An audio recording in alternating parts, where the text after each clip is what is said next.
இது மரியாதை என்றவள், பின்னாடிதான் நிக்கிறான் என்றாள்.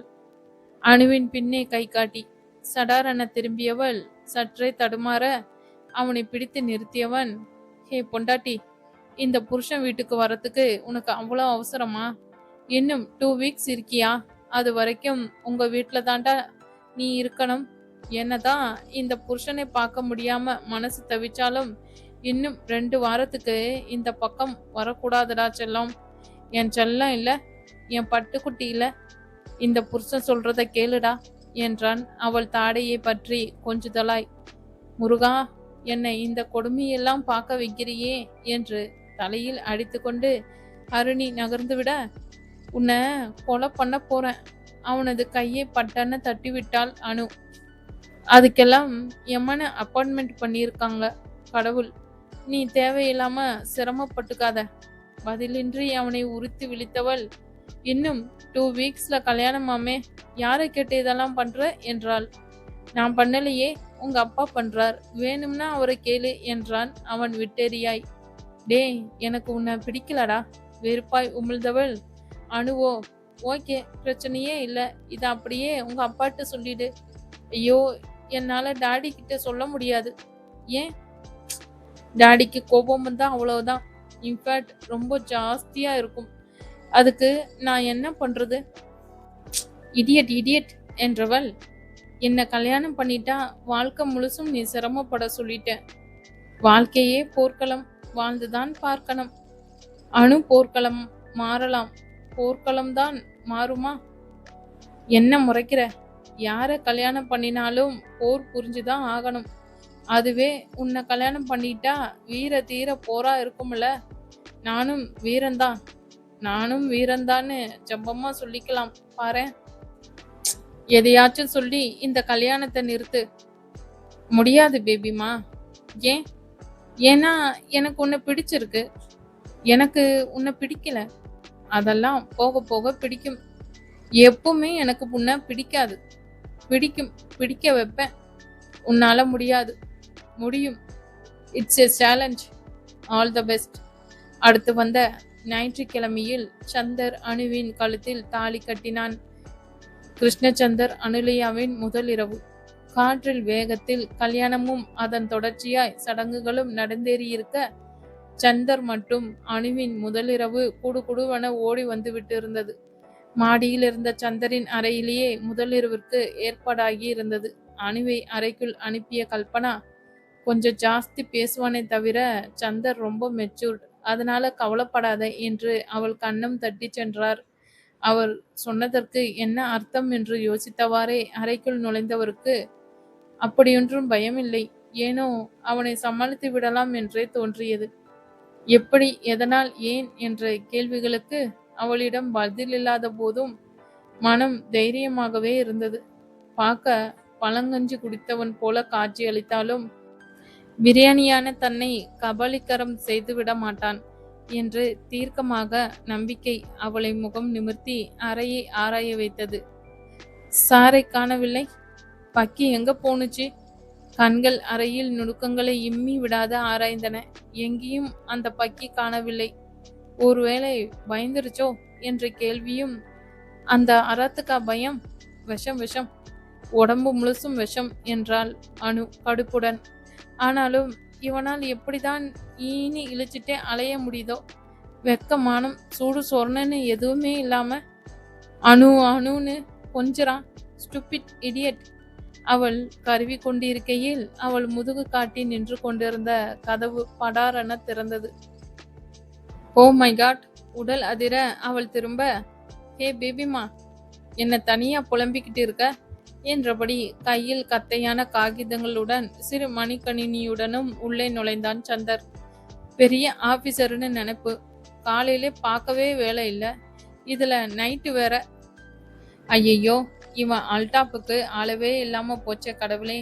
அவனை பின்தொடர்ந்த பார்வைகளின் ஊடே அவள் மௌன பேச்சு வார்த்தை நடத்த, ஹே, ஏன் நின்னுக்கிட்டே இருக்க? உட்காரு. உட்கார்ந்து ரிலாக்ஸ்டா திட்டு. இட்ஸ் ஆல் யுவர்ஸ் என்றபடியே கட்டிலை காட்டிவிட்டு தான் கொண்டு வந்த காகிதங்களை வலது மூலையில் இருந்த மேசையின் மீது வைத்தான். பின்னர் அறையின் ஓரத்தில் இருந்த பாயை எடுத்து விரித்தவன் மேசை மீது வைத்தவைகளை எல்லாம் எடுத்து அவற்றின் கண்ணை ஓட்டுவதும் தரம் பிரிப்பதுமாய் பாய் மீது பரப்பி வைத்தான். சுற்றிலும் காகிதங்களும் நிரம்பி இருக்க கணினியை கையில் எடுத்துக்கொண்டு அவற்றின் நடுவே அமர்ந்தான். அவன் செய்வதை எல்லாம் பார்த்து கொண்டிருந்த அணுவின் உதடுகள், ரொம்ப சீன் போடாதடா என்றன இலக்காரமாய். ஏதும் சொன்னியே பேபிமா? கண்ணனாய் புன்னகைத்தான் அவன். என்ன பேபிமான்னு கூப்பிடாத, அப்புறம் எப்படி கூப்பிடுறது? ஃபேஸ்புக்ல போட்டிருக்கியே அணு, அப்படியா? உதடுகளுடன் சேர்ந்து கண்களும் சிரித்தன. ஐயோ கடவுளே, அந்த ஃபேஸ்புக் சனினை எதுக்கு இப்ப ஞாபகப்படுத்துற? அதால நான் படுற கஷ்டம் போதும். உனக்கு சனியனா இருக்கிறது எனக்கு இனியனா இருக்கே. வாட் டு டு பேபிமா, வாட் டு டு என ராகம் இழுத்தவனை முறைத்த அணு, நினைச்சத சாதிச்சிட்டோம்னு மட்டும் நினைக்காத. இனிமே நான் உன்னை படுத்துற பாடுல நீ தலை தெறிக்க ஓடுறியா இல்லையான்னு பாரு என ஒரு விரல் நீட்டி மிரட்டினாள். ஹே, நிஜமாவா? எனக்கு ரொம்ப நாளா தலை தெறிக்க ஓடணும்னு ஆசை பேபிமா. சோ அதுக்கான ஏற்பாட்டை சீக்கிரம் பண்றியா என்று பயந்து கேட்டான் சந்தர். ஹிஹி என அவள் பலமாய் சிரிக்க, ஏன் இந்த கோர சிரிப்பு குலமகளே? பின்ன ஜோக் பண்ணல, சிரிக்க வேணாம் என்று உதட்டை சுளித்தாள் அணு. ஓ தேங்க்யூ என்றவன், நீ சிரிக்கிறதுக்கு சிரமப்படுறத பார்த்தா நெஞ்சே தாங்கல பேபிமா. யூ ஸ்லீப் என்றான் கட்டிலை கை காட்டி. பின்ன உன்ன மாதிரி சீன் போட போறேன்னு நினைச்சியா என்றவளின் பார்வை இகழ்ச்சியாய் அவனை சுற்றி இருந்த காகிதங்களை ஆராய்ந்தன. அவளது இகழ்ச்சியை புறந்தள்ளிவிட்டு, ஓ இதுவா? ஒரு வாரமா கல்யாண வேலையில பிஸியானதுல நிறைய வேலை பெண்டிங் நிக்குது. அதை முடிச்சே ஆகணும். கஸ்டமர்ஸ் இப்பவே மெயில் மேல மெயில் அனுப்ப ஆரம்பிச்சிட்டாங்க என்று ஒழுக்கமாகவே பதில் சொன்னான் சந்தர். ஆனால் ஒழுக்க சிலிக்கி புரிய வேண்டுமே. உனக்கெல்லாம் கூட கஸ்டமர்ஸ் வருவாங்களா என்றாள் போலி ஆச்சரியத்துடன். எஸ் எஸ், உலகத்துல உன்னை விட அறிவாளியான ஆளுங்களும் இருக்காங்க மேடம். வெவ்வெப் என அவள் பழிப்பு காட்ட, ரொம்ப அழகா இருக்கே என்று டிஸ்டிக் அளித்த சந்தர், காலையில இருந்தே நின்னுகிட்டு இருந்தது. உனக்கு தூக்கம் வரலையா? தூங்கேன் என்றான். இவன் கெஞ்சுறானா இல்ல கொஞ்சுகிறானா இல்லை சலித்து கொள்கிறானா? எதுவும் புரியவில்லை அணுவிற்கு. ஆனாலும் அவன் சொல்லி உறங்கச் செல்வதா என்ற வீராப்பில், உன் வேலையை நீ பாரு, நான் எப்ப தூங்கணும்னு நீ ஒன்னும் சொல்ல தேவையில்லை என்றவள் கட்டிலில் சட்டமாய் சம்மணமிட்டு அமர்ந்து கொண்டாள். நாதஸ்வரம், மிருதங்கம் எதனாச்சும் வேணுமா என்றான் சந்தர் வீம்பான புன்னகையுடன். சிப்ப, ஒரே வார்த்தையில் அவனை உதாசீனப்படுத்தியவளை தானும் ஒதுக்கி வைத்துவிட்டு வேலையில் மும்முரமாய் ஈடுபடத் தொடங்கினான் சந்தர்.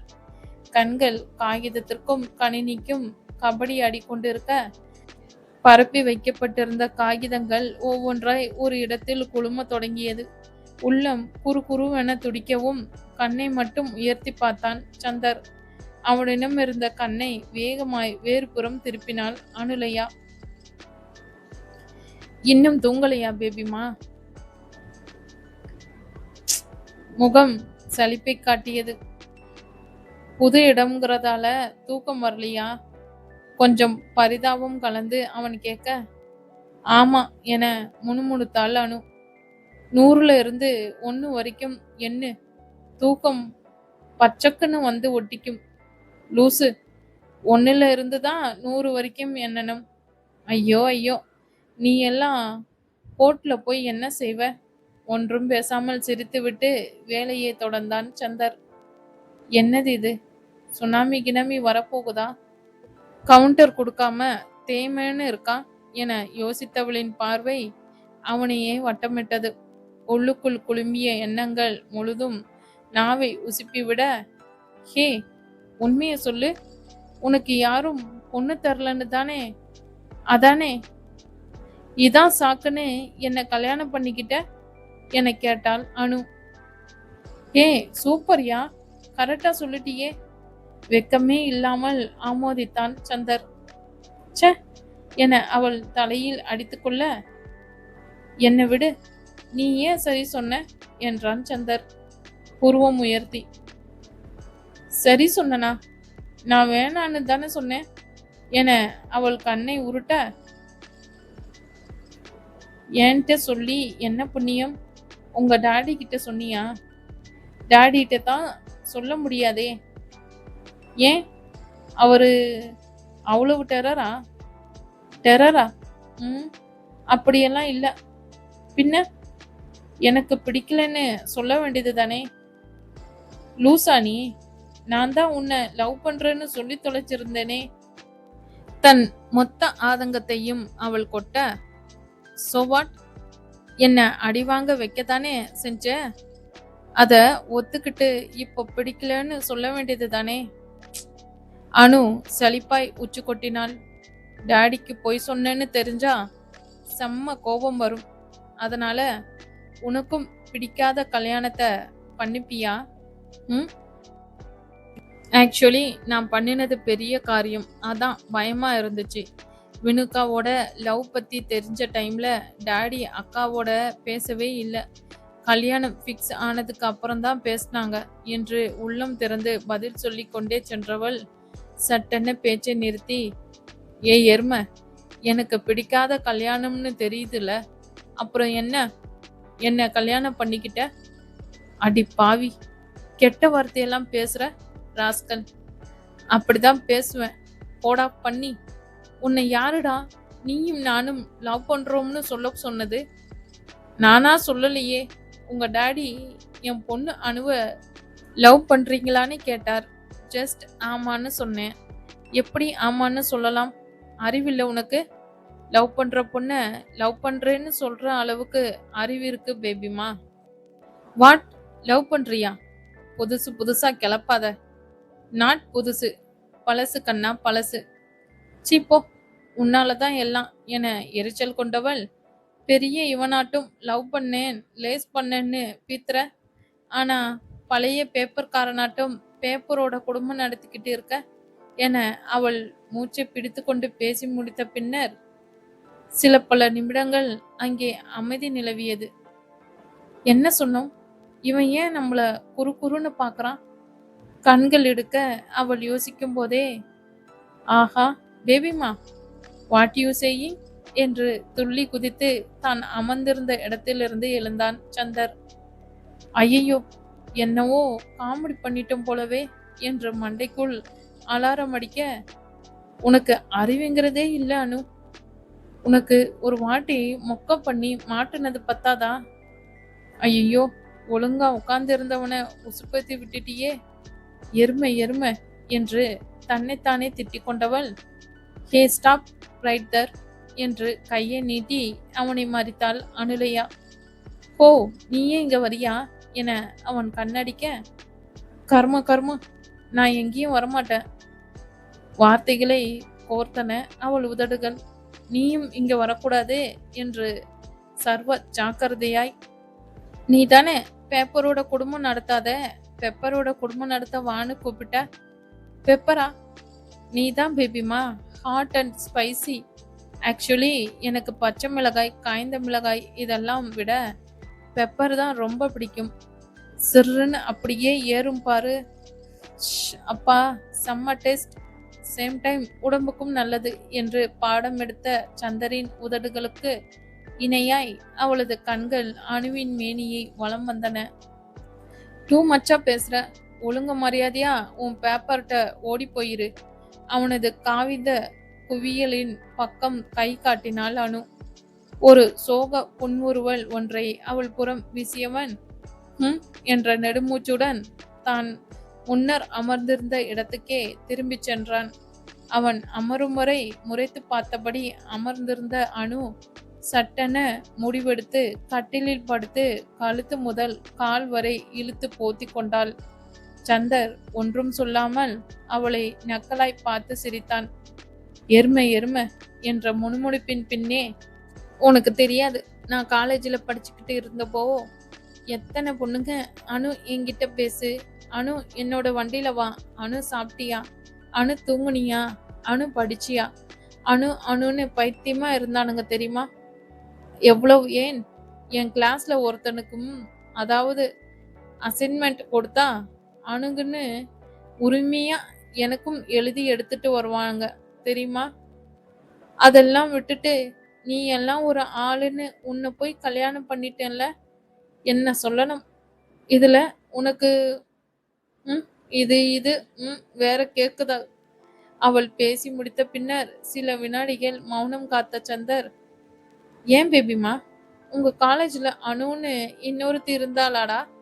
மிக மிக நிதானமாய் அக்கேள்வியை வீசியவனாலேயே அவளது ஆடாத முகத்தை பார்க்கையில் சிரிப்பை அடக்க முடியவில்லை. சந்தரிடம் வாங்கிய பல்பினால் உண்டான வெளிச்சம் கண்ணை கூச, கண்ணை இறுக்க மூடிக்கொண்டு கூடவே வாயையும் இறுக்கமாக மூடிக்கொண்டு உறங்கத் தொடங்கினாள் அனுலையா. நம்மட்டு சிரிப்புடன் சந்தரும் வேலையே தொடர்ந்தான். காலை 7:30 மணி. நள்ளிரவு தாண்டி உறங்கிய போதும் முதலில் கண் விழித்தது சந்தரே.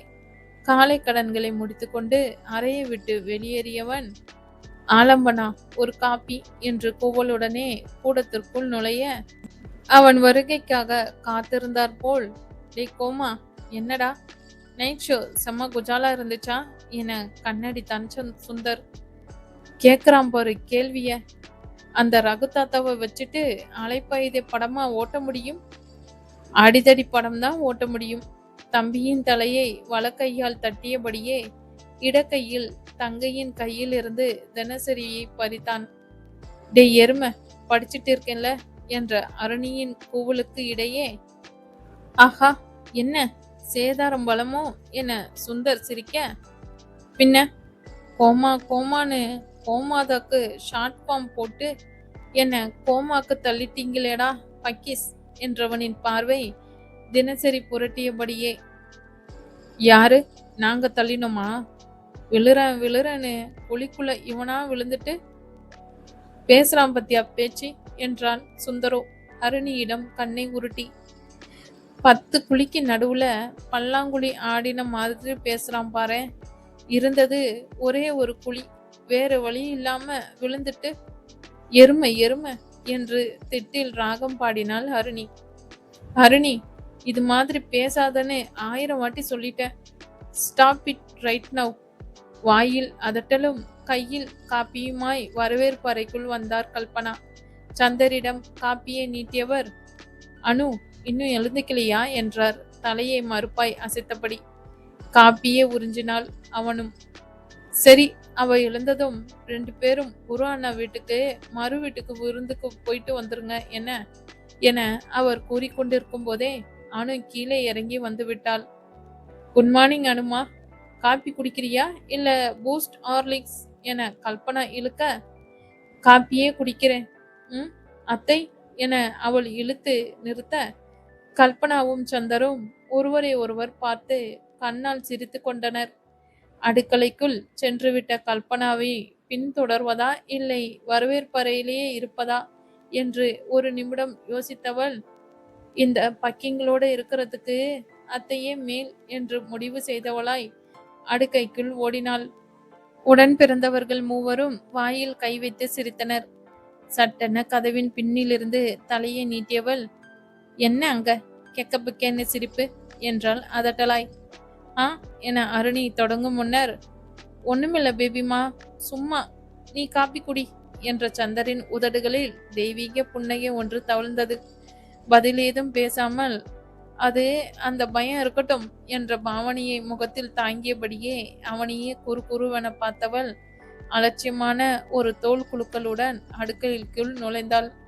அவள் செல்வதையே பார்த்தபடி இருந்த சந்தரின் முதுகில் அருணி ஓங்கி ஒரு அடி வைக்க, 5 அருவி மாதிரி எல்லாம் பக்கம் இருந்து வழியே விடாதடா பக்கி என்றபடியே சுந்தரும் பின்தொடர்ந்தான். அடித்தடியில் கழித்த 10 நிமிடங்களையே தொடர்ந்து, அனு, நீ போய் குளிச்சுட்டு ரெடி ஆயிட்டு வாமா என அவளை அனுப்பி வைத்தார் கல்பனா. அடுத்த 1 மணி நேரத்தில் அவளும் சந்தருமாய் குருநாதன் வீட்டிற்கு சென்றனர்.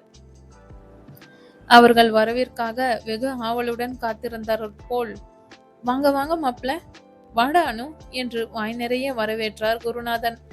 அவரை தொடர்ந்து ராதா, வினுபிரபா, அவளது கணவன், ஒரு சில உறவினர்கள் என்று பலரும் தங்கள் வரவேற்பை முன்வைக்க, சந்தர் ஒரு சிரிப்புடனும் அனு ஒரு முறைப்புடனும் அவற்றை ஏற்றுக்கொண்டனர். ராதா, சாப்பாடு ரெடிதானே, எடுத்து வை, அப்புறம் பேசலாம் என அனைவரையும் உணவு என்று குருநாதன் மணி 10 ஆகிடுச்சு சாப்பாட்டு மேசையில் அழைத்து சென்று விட்டார்.